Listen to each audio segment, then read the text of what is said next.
Iz Asuana predsjednik Tito sa suprugom i saradnicima otputovao je u zvaničnu posjetu Libiji. Na aerodromu u Tripoliju goste iz Jugoslavije dočekao je predsjednik Revolucionarnog saveta pukovnik Gaddafi sa članovima saveta. Susret predsjednika Gaddafija sa predsjednikom Titom bio je veoma srdačan. Toplini dočeka u Tripoliju doprinijelo je i prisustvo velikog broja jugoslovenskih građana koji žive i rade u ovoj zemlji. Stanovnici Tripolija primili su predsjednika Tita kao dragog gosta i proverenog prijatelja arapskih naroda. Predsjednik Tito je u Libiji cenjen kao čovjek spreman da svojim ogromnim i dragocjenim iskustvom uvek pomogne svakom ko se bori za mir i progres.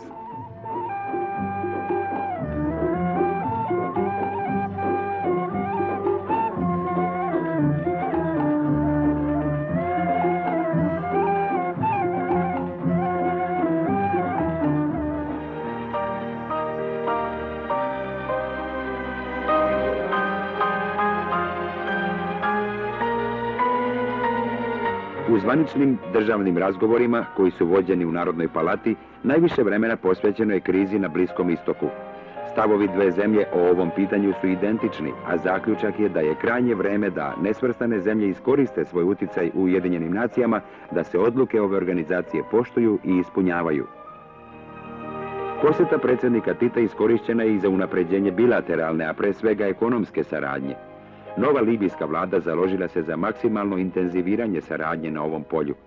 Privredne delegacije dveju zemalja utvrdile su plan daljeg razvoja saradnje. U toku svog boravka u Libiji drugarica Jovanka Broz posjetila je ruševine drevnog grada Sabrate, koji se nalazi u blizini Tripolija.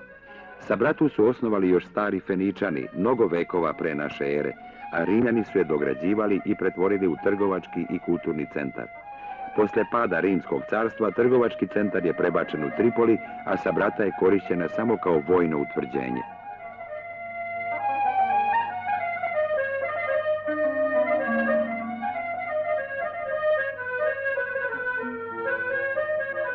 Sabrata je danas jedno od najprivlačnijih turističkih mesta na obalama Severne Afrike.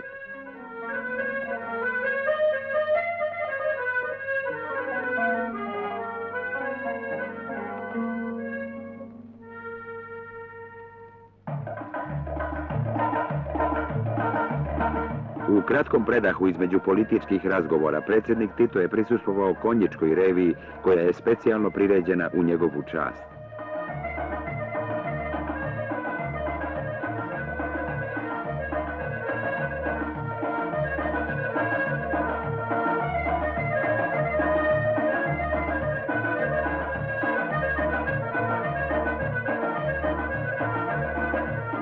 Za vreme zvaničnog boravka u prijateljskoj Libiji, predsjednik Tito je primio predstavnike palestinskog oslobodilačkog pokreta El Fatah i zadržao se sa njima u dužem prijateljskom razgovoru.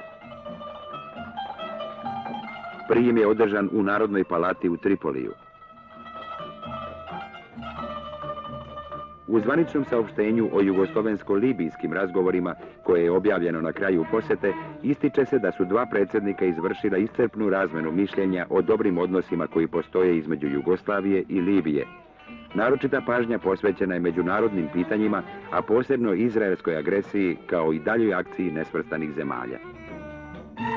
Posjeta predsjednika Tita Libiji dala je nov podsticaj dobrim međudržavnim odnosima dve zemlje i otvorila još šire mogućnosti za privrednu saradnju. Opraštajući se u Tripoliju od svog domaćina, pukovnika Musmara El Gaddafija, predsjednik Tito se oprostio i od afričkog kontinenta, na kome je proveo više od mjesec dana. Sve zemlje koje je predsjednik Tito posjetio pružile su snažnu podršku nesvrstavanju i izrazile želju za što skorije održavanje konferencije na vrhu. Ova, kao i ranije posjete, potvrdile su i proširile prijateljstvo naše zemlje sa zemljama i narodima Afrike.